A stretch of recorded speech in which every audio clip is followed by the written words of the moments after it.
지난주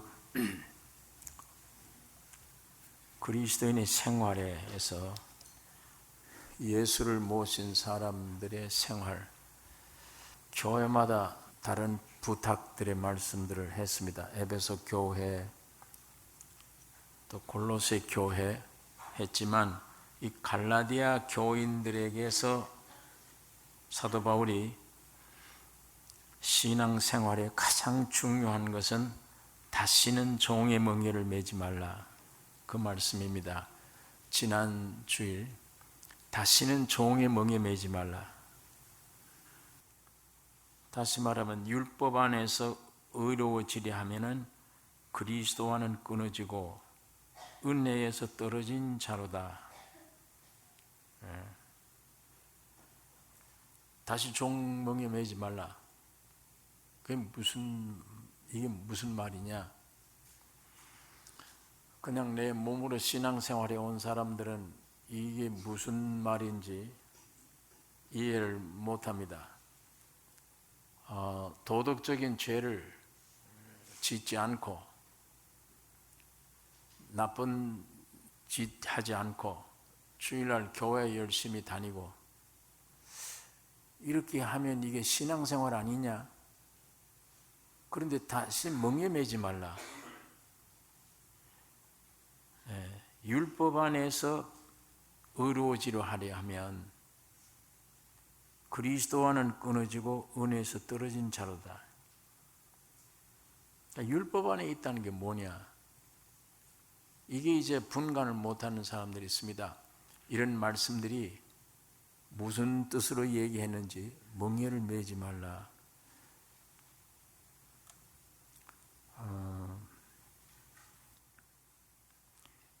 거듭나지 아니하면 주님의 새 생명이 우리 안에 오면 그 생명의 입장에서 있을 때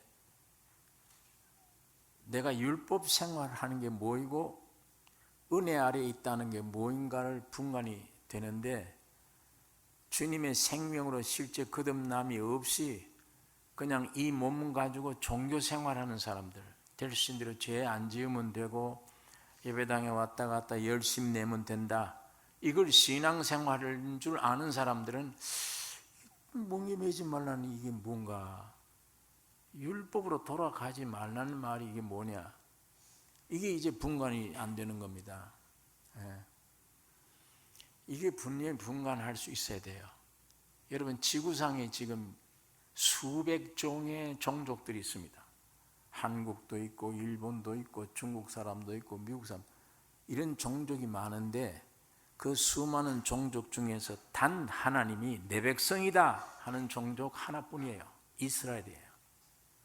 즉 이스라엘 사람들을 하나님이 택한 내 백성이다. 하나님이 내다볼 때 지구상에 이스라엘 민족만 내 백성이에요. 그 민족들에게 하나님이 율법을 주신 겁니다. 그러니까 이스라엘 사람들이 지금 이 율법을 가지고 지키고 신앙생활이라고 하고 있어요. 이 지구상에 그 민족만 하나님의 백성인데 지금 예수가 이스라엘 민족 속에 있느냐? 없어요. 율법을 지키고 있기 때문에.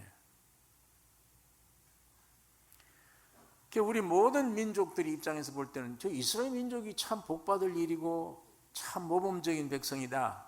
그런데 그 사람들 속에는 예수가 없는 거예요. 오늘 예수님이 어디 계시냐? 육적인 이스라엘 민족이건 아니건 이방 민족이건 예수의 생명을 받은 자들이 하나님의 백성들입니다. 유대인이건 이방인이건 예수의 생명을 가진 자들 하나님의 백성이에요. 그럼 저건 뭐냐? 저건 내 백성이라 하면서 율법도 주셨는데 그 율법 지키고 있는데 열심으로 지금도 안식일 지키고 열심히 지키고 있는데, 오늘 사도 바울이 말한 이 성경은 그 율법으로 네가 의롭다함을 얻으려 하면은 예수와는 끊어진다, 은혜에서 떨어진 자가 된다, 이렇게 말을 합니다. 그러면 육적으로 하나님을 잘 믿고 하나님의 백성이라고 하는 이스라엘 민족도 지금 예수가 없구나. 이게 그 말을 하고 있구나. 율법의 맹에 매지 말라. 율법 안에서 의롭다함을 얻으려 하면은 너희는 그리스도에서 끊어진다. 예수와는 관계없구나. 그러니까 지금 이해하기 쉬우라고 이스라엘 민족이 이해를 드는 겁니다. 하나님의 백성인데도 예수는 없다. 우리가 가진 율법을 지키고 있는데 예수 외에 내가 필요하냐? 그래서 예수를 십자가에 죽인 거거든. 우리가 율법대로 지키고 있는데 왜 우리가 예수 믿어야 되나? 그리고 예수를 십자가에 죽인 겁니다. 그 예수를 십자가 못 박아 죽인 그 토대 위에 있습니다. 이스라엘 민족들이. 그러니까 이 관계를 여러분 좀 생각을 하셔서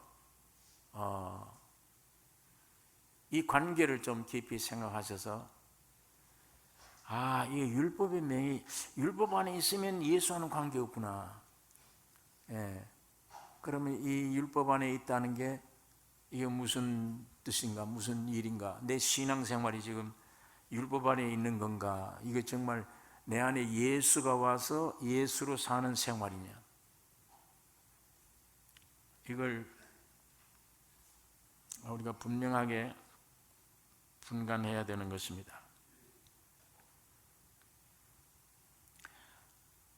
육체의 행위는 아무리 도덕적으로 훌륭한 짓을 해도 그리스도와는 관계가 없어요. 내 이 몸 가지고 아담의 사람인 이 육체 가지고는 아무리 선한 일을 하고 하나님을 위한다고 해도 그 안에 예수는 없습니다. 있을 수가 없어요. 어디에 예수와 관계를 맺느냐? 믿음을 가짐으로 관계를 맺습니다. 믿음으로. 그러니까 지금 세상 밖에 있는 사람, 저 사람들 예수 안 믿어도 우리 예배당 다니는 사람보다 훌륭한 사람 더 많아요. 산중 속에 들어가서 돌을 닦는 사람들, 아주 훌륭한 사람들 많아요. 도덕적으로 죄 안 지은 사람들이 많아요. 훌륭한 사람들이 있습니다. 그 사람들이 그 훌륭한 도덕 닦고 훌륭하다고 그 안에 예수가 있느냐? 없잖아요. 죄를 많이 지은 사람, 죄 투성인 사람인데도 이거 형편없는 인간입니다. 나는 이거 뭐 지옥감입니다. 아무것도 할 수 없는 죄인입니다 하고 예수님이 십자가의 소식을 받아들이는 사람에게는 예수가 들어갑니다. 거기는 예수가 있어요. 그러니까 예수가 어느 장소에 있느냐, 우리 인간들이 어떤 행동을 하느냐 안 하느냐에 있는 게 아닙니다. 믿느냐 믿지 않느냐에 있습니다. 천사같이 살아도 안 믿으면 예수는 없는 선한 사람이에요. 그러나 아무리 죄가 많아도 예수를 믿는 사람에게는 예수님이 그 안에 생명으로 들어가십니다. 그러니까 이 수백 나라들 많은 종족 가운데도 이스라엘은 하나님의 택한 백성인데도 그 안에는 지금 예수가 오히려 없고, 우리 이방인들 가운데 예수를 영접하고 믿는 자들에게는 예수님이 우리 안에 계시는 것입니다. 그러니까 믿음이 문제입니다. 믿음을 가지면 예수는 그 안에 있고, 훌륭해도 믿음 없으면 예수는 관계가 없습니다. 그럼 이 믿음이란 게 뭐냐? 믿음은 사람 몸에서 의지적으로 감정적으로 옳습니다, 맞습니다, 믿습니다 그런 식의 믿음이 아니에요. 기독교 믿음은 기독교의 믿음은 무엇이 믿음이냐? 주님이 살아 계시기 때문에 이 살아 계신 예수님이 내 안에 와서 이 말씀을 가지고 자꾸 역사를 합니다.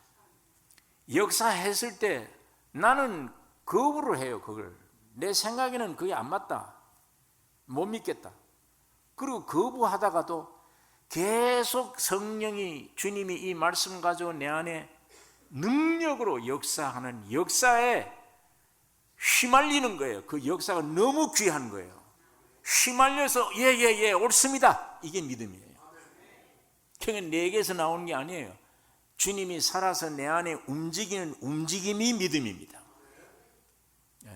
움직임이. 그냥 주님이 살아있는 분이 아니고 교리, 이 구절을 가지고 듣고는 믿음이 아니에요. 예, 네 믿습니다. 그건 가짜입니다. 하루아침에도 몇 번 변해요. 그게 아니요. 죽은 말이 교리가 내게 와서 거기에 대해서 내가 믿습니다 한다고 그 믿음이 믿어지냐? 안 믿어요. 3살 먹은 아이가 어머니, 아버지의 손목 잡는 건 마찬가지예요. 요 조그만 손 가지고 어른의 손을 붙잡고 가요. 가다가 지 발에 걸리면 이거 놓아버려요. 안 돼요. 붙잡을 힘이 없어요. 그러나 아버지가 큰 손으로 아이의 손을 꽉 잡으면 애가 실수를 해서 발에 걸려도 안 놔요. 달랑 들려도 안 놔요. 이게 주님이 주신 믿음이면, 3살 먹은 어린아이가 믿습니다 하고 아버지를 잡는 거는 지가 쉬 놓을 텐데 그건 인간의 믿음이에요. 그러니까 성경에 있는 믿음이란 건 주님이 내 안에 오셔서 말씀 듣고 보니까 역사를 하는데 웬만큼 역사에도 교만해가지고 안 믿어요. 저럴 수가 있냐? 저럴 수가 있냐? 하다가 점점 주님의 살아있는 말씀이기 때문에 주님이 사셔서 움직이고 막 역사하면 야, 저렇다면 이거 진짜라면 그거 참 좋겠네. 내게 있어야 되겠네. 점점 달라져요. 강하게 역사하면. 주님은 한없는 능력자이므로 그 능력과 기쁨과 힘 있는 소망을 가지고 막 안이 역사하면 그 냄새에 더 칠해져서 나도 찬성합니다. 예, 받아들이겠습니다. 그 힘에 끌려서 예 하는 게 믿음입니다. 그게 믿음이면, 믿음은 곧 누구냐? 예수님이세요. 믿음이 왔단 말은 예수가 내 안에 왔다는 얘기예요. 믿음으로 산다는 말은 예수로 산다 그 말이에요. 그러니까 이 기독교의 믿음이라고 성경에 있는 믿음은, 믿음과 우리가 사전에, 국어 사전에 있는 믿음, 보통 사람들이 생각하는 믿음과는 전혀 다른 것입니다. 이 성경에 있는 믿음은 우리에게서 나와지는 게 아닙니다. 주님이 내 안에 와서 능력으로 행하신 능력에 도취되어졌을 때 아멘, 맞습니다. 이게 믿음이에요. 그게 아니고 글자로 되어 있다면 아버지 없이 예수가 태어났다, 남자 없이 예수가 태어났다, 그가 십자가에 죽을 때 내 죄가 용서해졌다, 그 무슨 그걸 믿어요? 어떻게 믿어져요? 육신으로 어떻게 그게 믿어져요? 전혀 나로서 육신 인간 존재로서는 받아들일 수 없는 얘기예요. 그런데 주의 신이 살아있는 분이 와서 역사하는데 보니까 타당한 말이에요. 우주를 창조했는데 그 못할 리 어디 있냐? 이 막 능력이 동반된 역사가 막 일어나니까 나중에 내 송두리째 동의합니다. 아멘입니다. 믿습니다. 할 때 그 주님의 내 안에 역사 오시는 겁니다. 그것이 믿음입니다. 그러니까 이런 믿음을 받은 갈라디아 교인들아, 너가 왜 이런 예수를, 그렇게 역사해서 믿음으로 내 안에 들어온 예수를 벗어버리고 또 율법을 지키려고 엉뚱한 길로 가느냐? 지금 계속 사도 바울이 갈라디아 교회에 그걸 얘기하는 겁니다. 이제 오늘 읽은 말씀 7절, 너희가 다름질을 잘 하더니 누가 너희를 막아 진리를 순종치 않게 하더냐? 너희가 처음엔 잘 믿었는데 누가 너희를 꾀더냐? 누가 너희를 꾀해서 이 진리를 순종치 못하게 막았느냐? 여기에 진리를 순종치 않게 하더냐 하는 이 진리는 교리를 말하는 게 아닙니다. 그리스도 안의 실제를 말하는 거예요. 8절에 있는 말씀 보면 그 권면이 너희를 부르신 이에게서 난 것이 아니라 너희를 이렇게 할례 받아야 된다, 율법을 지켜야 된다 하는 요 권면하는 게 하나님에게서 온 게 아니다. 이건 사탄에게서 온 것이다, 그 얘기입니다. 하나님에게서 온 것이 아니라 유대 교도들의 잘못된 가르침에서 온 것입니다. 그 육신의 말 입장에서 듣기 좋은 얘기예요.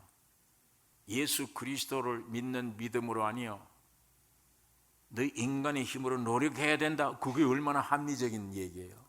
믿어지는 만 얘기예요. 그러니까 이 믿음의 세계는, 신약 성경에는 믿음의 세계가 와야 시작되는 게 믿음인데, 반드시 이 믿음의 세계라는 것은 인간 육체로서 못 받아들이는 이론입니다. 말이, 성경이 성령으로 오셔야만 풀려지는 진리예요. 성령이 오셔야, 예수의 2000년의 죽음이 내 죽음이, 어떻게 믿어요 그거를? 2000년 죽은 예수님이 죽었지 나와 무슨 관계가 있어요? 그게 이론상으로 안 돼요. 못 믿어요 그건. 그러나 성령이, 신이 오시면 그분이 지혜를 주시고 빛이 되시고 모든 것 되시며 그분이 부딪혀 나에게 영향이 해석이 되어버리면 풀려지는 거예요. 예수의 피로 속죄받았구나. 그때야 진리가 믿어진, 이해가 되는 거예요. 받아들여져요.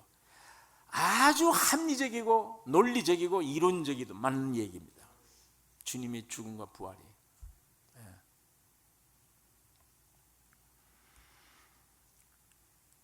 이 하나님의 말씀과 우리 인간과의 관계가 그런 관계라는 것을 이 희미하지만 이해를 하셔야 돼요.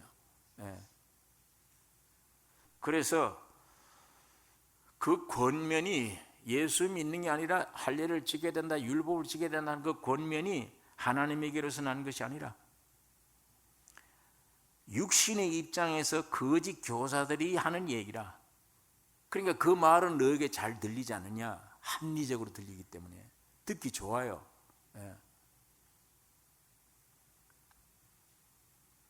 그러나 그 배우는 사탄입니다.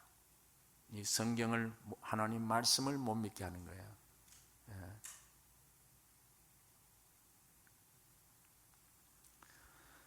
9절에 있는 말씀 보면, 그래서 적은 누룩이 온 덩이에 퍼지느니라. 적은 누룩이, 이 누룩이라는 건 도덕적 부패된 것을 풍자적으로 말하는 것인데, 누룩이 들어가면 밀가루를 이렇게 부풀게 만들어 버리잖아요. 죄가 교회 안에 들어가면 그걸 그대로 두면은 금방 퍼져 버려요.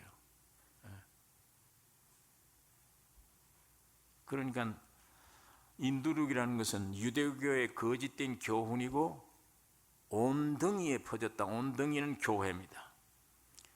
교회라는 게 뭐냐? 그리스도의 몸입니다. 그냥 사람들이 모이는 모임이 교회가 아니에요. 그리스도의 생명을 가진 자들이 모인 모임이 교회예요. 이 그리스도의 몸, 이건 새로 지음받은 새 사람이라, 에베소서는 교회를 새 사람이라 그랬어요. 우리 아담으로 지음받은 이건 옛사람, 헌사람, 예수의 십자가의 죽음과 부활로 이루어진 사람은 새 사람. 이 새 사람이요 곧 인격입니다. 이렇게 산 몸이 하나의 종교가 되어버림에 바울이 우려를 한 거예요. 갈라디아 교인들아, 예수의 생명이 너희 안에 들어가서 불러내서 몸이 됐는데, 그 사람끼리 모인 게 아니야. 몸은 사람끼리 모이는 걸로 보이지만 안에는 각자 속에 예수가 있지 않느냐. 그 예수가 하나가 돼서, 여기 교인이 400명 앉았으면 400이 아니에요. 예수를 여러분 안에 다 모셨다면 개체는 400개인데 모인 분은 한 분입니다. 예수 한 분이에요. 그게 참 교회예요. 예수 없는 교회, 수천 명 모이다, 그건 교회가 아니에요. 그건 인간들이 모인 집단이지 몸이 아니에요. 이런 살아있는 교회가 움직이는데, 교회가, 여러분 이게 내 안에 있는 예수, 여러분 안에 있는 예수, 예수는 동질이에요. 한 분이죠. 한 분이지만 사람은 400개예요. 성격도 400이나 되고 의견도 400가지 의견이 되고 다 달라요. 그러니 육신대로 하면 이 교회가 되겠습니까? 안 되겠습니까? 육신대로 하면 400개가 되는데 생각이고 뭐고 다 다른데, 그러나 그 각자 속에는 예수로 모아지면 한 분이에요. 그게 몸이에요.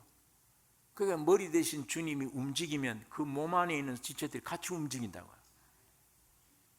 신기한 거는 우리 사람 집안에 있는 가정에 자녀들이 많습니다. 5, 6명 됩니다. 그런데 그 자녀 중에 전부 다 부부의 생명을 통해 태어난 아이들이에요.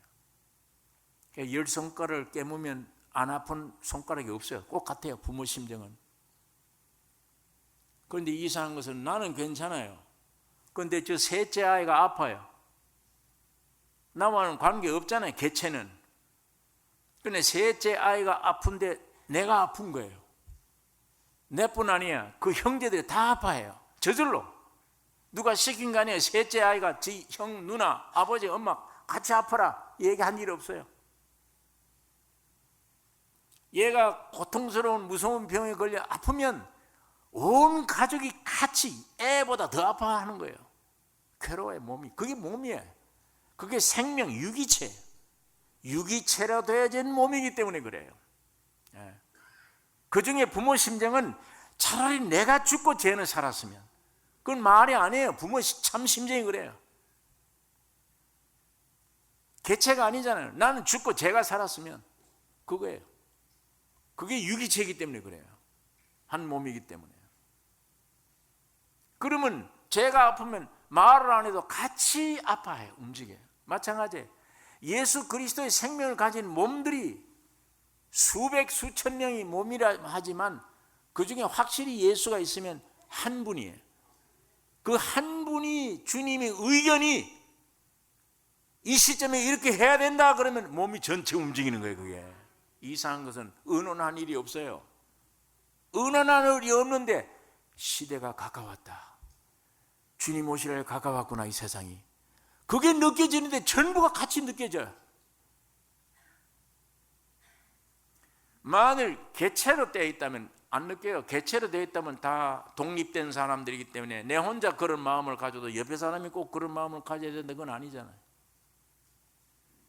그러나 유기체는 아닌 거예요. 유기체는 이 팔다리에 소속된 몸 같은 것은 한쪽에서 시대적으로 문제가 생기면 온 몸이 고통이 생기고 같이 문제가 생기는 거예요. 긴 말씀 안 들어, 한 말씀만 들어도 다 알아채려요. 야, 뭐가 왔구나, 이게 앞에 뭐가 온다는 얘기구나. 기도도 꼭 같이 나오는 거예요, 방향이. 제가 한번 그 예화를 들었죠. 미국에서 어떤 목사님이 자가용 비행기를 애 뒤에 둘 태우고 옆에 사모님 타고 자기가 조종을 해 가는데 이 프로펠러가 고장 생긴 거예요. 피릭 하더니 탁 스탑돼 버려요. 아무리 조종을 해도 안 돼요. 목사님이 이 큰일 났구나, 다 죽는 거구나. 부인이 옆에서 보고 눈치를 채려서 남편의 마음이, 얼굴이 사색이 되어 가니까 할 수 없으니까 사모님이 뒤에 아이 둘 보고, 야, 주님 앞에 갈 수도 있다, 우리 기도하자. 이거 아무리 노력을 해도 안 돼. 내 식구가 동시에 떨어지는구나 하고 죽었구나 하고 기도를 하는데 꽝 할 텐데 이 꽝이 안 돼. 붙들고 막 기도를 하는데 나중에 어떻게 하는데 투둑 하더니 어느 보리밭에 이상하게 착륙한 거예요. 무사히 착륙했어요. 목사님이 너무 고마우니까 비행기에서 가족이 다 나와서 프로펠러 앞에서 제단을 쌓은 거예요. 하나님, 우리 가족을 살려주심을 감사합니다. 기도를 하고. 이건 우연히가 아니야. 세상에 이런 역사가 어디 있어? 이건 다 죽었는데, 가족이. 그게 문제가 아니에요. 집에 가서 일주일 후에 편지가 날아온 거예요. 이런 목사님이 계시냐고. 바로 자기예요. 이 사람이 내 이름을 어떻게 하고 이렇게 편지 읽어보니까 자켓을 뜨고 있는 어떤 여자 성도가 갑자기 기도하고 싶어요. 기도하려고 눈을 감고 있는데 어느 상공에 주의 종이 위기를 만나고 있다. 그를 위해 기도하라. 그냥 기도한 거예요. 열심히. 누구지도 모르고 그냥. 참 생명을 내야 걸다시피 기도를 하는데 갑자기 편안해지더래요. 그래서 이게 응답인가? 이게 뭔가? 내가 오늘 도깨비인데 걸렸나?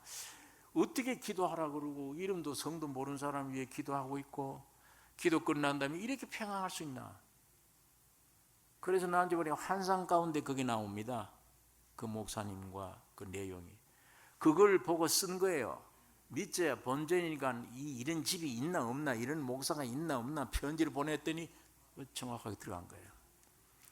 그때 목사님이 놀라는 거는 내가 이 사건으로 끝났다면 우연이라고도 할 수 있지만 이게 보라, 생명 가진 몸들이 알아요. 그거를, 위기를.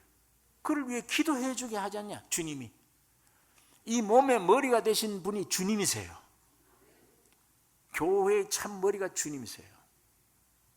주님이 운전해 갑니다. 이 몸을 주님이 운전해 가요.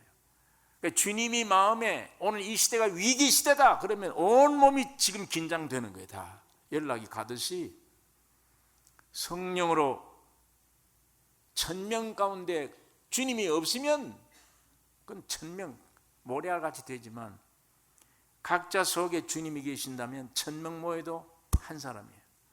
한 분입니다. 주인이 한 분. 정 목사, 내가 주인이 주님이시다. 여러분이 주인이 주님이시다. 주님의 음성만 듣고 나는 주님의 움직임. 그렇게 하면 그 머리 대신 주님이 그 몸을 움직여 나갈 거 아닙니까? 온 지구상에 참으로 거듭난 생명을 가진 그리스도의 몸된 교회의 주인은 주님이십니다. 지금 살아계세요. 여러분, 그렇게 이 생명이 주의 역사가 움직여요. 그러니까 교회란 그리스도의 몸이며 이게 생명 끝난 것처럼 종교로 화해버리면 안 되죠. 종교로 끝나면. 그래서 10절에 나는 너희가 아무 다른 마음도 품지 아니할 줄을 주 안에서 확신하노라. 그러나 너희를 요동케 하는 자는 누구든지 심판을 받으리라. 나는 너희가 아무 다른 마음도 품지 아니할 줄을 주 안에서 확신하노라. 갈라디아 교인들의 얼굴 보고 갈라디아 교인들의 신앙 수준 보고입니까? 아니에요. 역사하는 주를 바라보고입니다. 주님 안에서 나는 확신한다. 그냥 두지 않는다. 주님이 기억고 지켜주실 것을 확신한다. 자, 그러니까 나는 너희가 아무 다른 마음도 품지 아니할 줄을 아노니. 다른 마음 품지 말아야죠. 다른 마음이란 게 다른 게 아닙니다. 바울이 전한 복음 이외에 다른 주의, 다른 신앙, 다른 사상 가지면 그 다른 마음입니다. 또 하나의 교훈이 있습니다. 다른 마음 품지 말아야 될 건 교회의 생명은 예수 그리스도의 생명을 받고 그 그리스도를 누리는 겁니다. 그리스도를 누리는 거예요. 그 다음에 교회의 생명은 뭐냐? 그 교회에 모인 성도들 속에 예수의 생명이 있어야 되며 매일같이 그리스도의 살아있는 그리스도의 생명으로 공급받아야 돼요. 공급받는 힘이며 그 공급받은 힘으로 교회가 하나 되는 것이 교회의 생명입니다. 하나 되어야 돼요. 의견이 하나 되어야 됩니다. 모든 게 하나 되어야 돼요. 그러면 이게 둘이 돼야지 사람. 그리스도의 생명을 얻고 몸이 하나 되는 게 교회의 생명이다. 이게 가장 귀중하다. 생명이 있어야 되고 생명으로 똘똘 한 몸처럼 돼야 된다. 이게 교회의 생명인 줄 확실히 깨달은 사람은 그 나머지 좀 부분적인 것 잘못된 거 있어도 이거 눈에 안 보여요. 생명 근본을 가지고 있으면 해결되는 거예요. 예. 바울이 갈라디아 교인들아, 나는 너희들 마음에 다른 생각 품지 않을 줄을 내가 확신한다. 주 안에서. 예. 이게 좀 분명해야. 예. 사사로운 일에 비판하고, 지구상에는 완전한 교파가 없습니다. 완전한 교회라는 게 없어요. 다 흠투성들입니다. 개인이나 단체나 교회나 교파나 어디든지 성서적인 완전한 교회, 완전한 교파 있을 수가 없죠. 그건. 단 교회는 성경적으로 근본 생명이 있어야 된다. 그리고 하나가 되어야 된다. 그게 원칙이에요. 그게 제일 큰 본론이에요. 그게 이루어지면은 웬만한 거는 나중에 시간 문제로 저절로 고쳐져요. 저절로 다. 저절로. 애가 하루아침에 낳았다고 휘따고 되게 커요. 시간이 필요해서 자라나지. 이렇게 커야가야지. 그러니까 바울이 교회, 나는 너희가 아무 다른 마음도 품지 아니할 줄을 주 안에서 내가 확신하노라. 그러나 너희를 요동케 하는 자는 누구든지 심판을 받으리라. 율법으로 돌아가게 만들고 거짓 교사들이 와서 교회를 어지럽게 하는 자들은 심판받는다. 그건 1장에도 그 말씀을 해서 바울이 만일 누구든지 너희의 받은 것 외에 다른 복음을 전하면 저주를 받을지어다. 이 무서운 심판의 얘기입니다. 11절에 있는 말씀, 형제들아 내가 지금까지 할 일을 전하면 어찌하여 지금까지 핍박을 받으리요? 그리하였으면 십자가에 거치는 것이 그쳤으리니.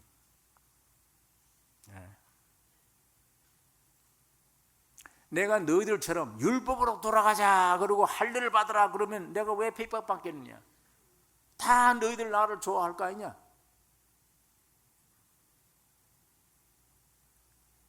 그러나 내가 십자가를 전하기 때문에 할례는 뭐냐? 너희 유대인들에게 준 할례는, 할례 아시죠? 남자들은, 유대인들의 남자들은 8일만 되면, 태어난 지 8일 되면은 생식기에 양피를 베야 돼요. 그 요즘은 위생에 좋다고 남자아이들을 어릴 때 나자마자 그 생식기 양피를 베어요. 그러나 성경에는 유대인들이 그 양피를 베야만, 그 의식을 가져야만 이스라엘 백성이 됩니다. 하나님의 백성이 되는 거예요.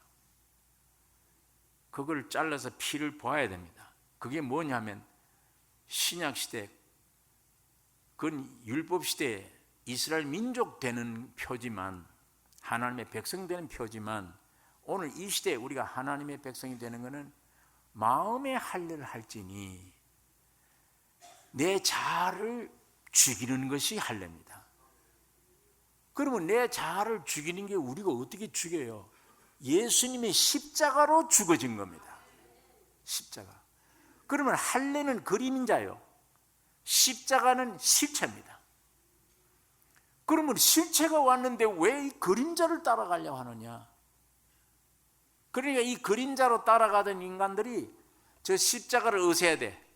저 십자가를 믿지 말아야 돼. 이 초대교회 그랬단 말이에요. 이때도.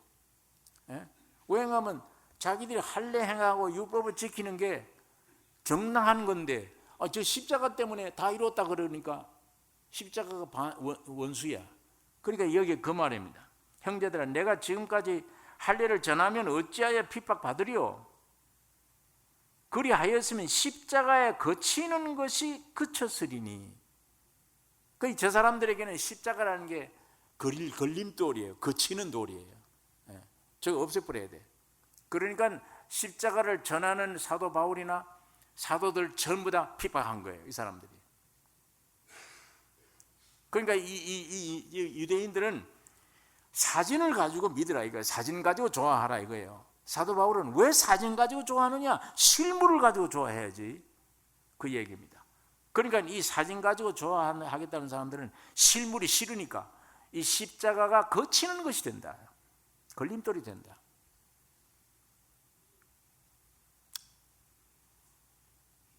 그러니까 이 사람들, 유대인들, 지금 유대인들 지금 하나님의 백성이라고 그러는데 율법을 지킨다고 하는데 저 사람은 예수 안 믿어요. 믿을 수가 없죠. 십자가를 안 믿으니까. 그러니까 참 이거 아주 무서운 얘기입니다. 지구상에 하나님의 특별한 백성이라는 백성들인데 예수가 없어. 예수를 안 믿어. 십자가를 안 믿어요. 참 그 덕분에 우리 이방인들, 유대인들은 개 취급받던 이방인들이 구원 얻는 시대입니다. 오늘 여러분, 나는 무거운 율법 받은 일도 없어요. 바로 하나님의 아들 예수를 생명으로 주신 것입니다. 이게 얼마나 큰 축복인지 모릅니다. 그러니까 사도 바울이 이 비밀을 깨달은 다음에 어떻게 율법으로 돌아가느냐, 이 갈라디아 어리석은 사람들아, 너 잘 진행해 신앙생활 하더니 누가 너희를 이렇게 꾀더냐? 내가 너희들처럼 율법을 전했다면 내가 왜 핍박을 받겠느냐? 그러면서 강한 얘기를 합니다. 11절, 지금까지 할례를 전하면 어찌하여 지금까지 핍박을 받으리요? 그리하였으면 십자가에 거치는 것이 그쳤으리니. 12절에 너희를 어지럽게 하는 자들이 스스로 베어버리기를 원하노라, 이렇게 강한 얘기를 했어요. 어떤 학자들은 이 말을 바울이 이게 풍자적으로 막 강한 욕을 했네. 그러니까 왜냐하면 남자의 생식기에 그걸 잘라서 할례를 하기 때문에, 그렇게 하면 육신이 죽고 천강 구원 얻는 줄 생각한다면 아예 다 잘라버려라, 그 얘기예요. 저희가 볼 때는 이 말이 그 상생식에 그걸 할례 받는 그게 구원의 증표라면, 그게 나를 죽이는 일이라면 차라리 너 자아를 죽이라. 바울이 그 얘기를 하고 있는 겁니다. 이 거짓 교사들에게 너희를 어지럽게 하는 자들이 스스로 베어버리기를 원하노라. 그러니까 이 바울을 죽이려고 그러죠. 우리를 모독하는 것이다. 이 성스러운 할례 행위를 갖다 저렇게 무시한다. 13절에 있는 말씀입니다. 형제들아, 너희가 자유를 위하여 부르심을 입었으나 그러나 그 자유로 육체의 기회를 삼지 말고 오직 사랑으로 서로 종노릇하라. 자, 율법에 멍에도 없죠. 복음 안에서 자유로워졌죠. 속죄함 받았죠. 나는 구원자예요. 죽으면 천국 갑니다. 율법인들처럼, 이스라엘처럼 저렇게 율법을 지킨다고 애쓰는 것도 우리 필요 없잖아요. 안식일 지키는 것도 없고 필요 없잖아요. 이렇게 자유를 얻었으면 됐다, 내 마음대로 할 수 있구나 하는 이 태도는 버려야 된다, 그 말입니다. 버리고 자유를 누렸다 하는 그 자유가 뭐냐? 생명이 왔기 때문이다, 그 얘기예요. 그 생명이 왔다는 말이 뭐냐? 하나님의 사랑이 왔다, 그 얘기예요. 왔으면 그 사랑으로 살아라, 그 말입니다. 육체의 기회를 주지 말고 사랑으로 살아라. 사랑으로 남을 도와라. 남을 위한 종이 되라, 그 얘기예요. 여러분, 이게 사도 바울이 우리에게 모범을 보여주고 있습니다. 사도 바울은 자유를 얼마나 얻었느냐? 사도 바울은 제사 음식 먹어도 괜찮아요. 사도 바울의 신앙은 누가 와서 이거 제사 음식이다 그러면, 오늘 우리가 듣고 이 제단에 나온 음식이다 그러면 이거 먹으면 안 되잖아요. 제사에 동참하는 겁니다. 근데 이 제사 음식이다 들었을 때도 내 마음에 육에 안에 완전한 자유를 얻은 사람은 제사 음식이 나와 무슨 관계? 그 제사가 뭐야? 나는 인정도 안 해. 이거는 하나님이 나에게 먹거리로 주신 거야. 이 자유가 있어요. 그러면 이걸 먹어도 괜찮아요. 죄가 안 됩니다. 그러나 일단 제사 음식이라는 말을 듣자마자 이거 귀신에게 제사던 건데, 이런 마음이 떠오른 다음에는 먹으면 안 돼요. 먹으면 제사 음식에 동참되는 겁니다. 그러니까 음식에 있는 게 아니고 이쪽에 있는 겁니다. 텔레비전을 보고 난 아무래도 죄가 안 돼. 어떤 사람은 그거 보면 죄가 되는 사람이 있잖아요. 유혹을 받아요. 바울 정도는 제사 음식 갖다 와도 하나님이 나에게 주신 양식이야, 음식이야. 완전히 이 자유이기 때문에 먹어도 괜찮아요. 그러나 믿음이 약한 사람은 제사 음식인데 하고 먹으면 안 되잖아요. 그런데 사도 바울이 이런 자유를 얻었는데도 뭐라고 그럽니까?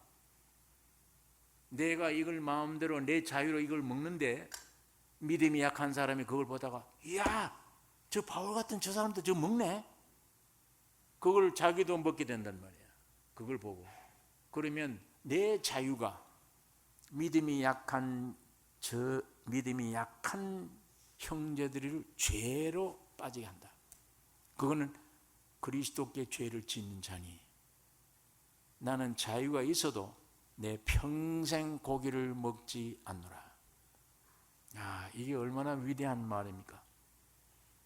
어느 기간 아니에요. 사람들 보는 데서가 아닙니다. 평생 내가 고기를 먹지 않느라. 이게 얼마나 구속시키는 거예요, 자기를. 왜? 법 때문이 아니에요. 이 안에 온 예수의 생명 때문이에요. 예수의 사랑 때문에. 불행한 사람들을 사랑하고 오히려 종처럼 종이 되라. 너희에게 준 자유 남용하지 말라. 남용하지 말고 그것으로 불행한 사람들을 봉사하는 육체의 기회로 주지 말라. 그러니까 예수 안에서 참 자유는 방종할 수가 없습니다. 육신의 자유는 방종이 돼요. 그러나 예수 안에서 온 자유는 방종할 수가 없어요. 사랑이 충만하면 자유, 사랑이 충만하면 모든 것에 종이 되어버려요. 우리 가정에서 느끼잖아요. 자식 이기는 부모가 없잖아요. 부모가 자식 말을 들어야 되죠. 그런데 부모와 자식이 앉아서 서로 아빠 내 말 들어, 그러 나 이거 이루어줘, 그러고 너 부모 얘기 들어야지 말은 그래 놓고는 뒤에 가서는 전부 자식들 얘기 다 들어줘요. 지잖아요. 말뿐이지 다 져요. 왜? 사랑 때문에 그래요. 자식을 사랑하니까. 그러니까 사랑이 충만하면 할수록 종이 돼요. 사랑이 충만하면 모든 사람들의 종이 돼요. 그게 예수 그리스도의 사랑이며 주님이 주신 자유입니다. 그러니까 이 참 자유롭게 종이 되는 것. 그러니까 사도 바울이 그것을 가리켜 말씀합니다. 형제들아, 너희가 자유를 위하여 부르심 받았는데 그러나 그 자유로 육체의 기회를 삼지 말고 오직 사랑으로 서로 종노릇하라.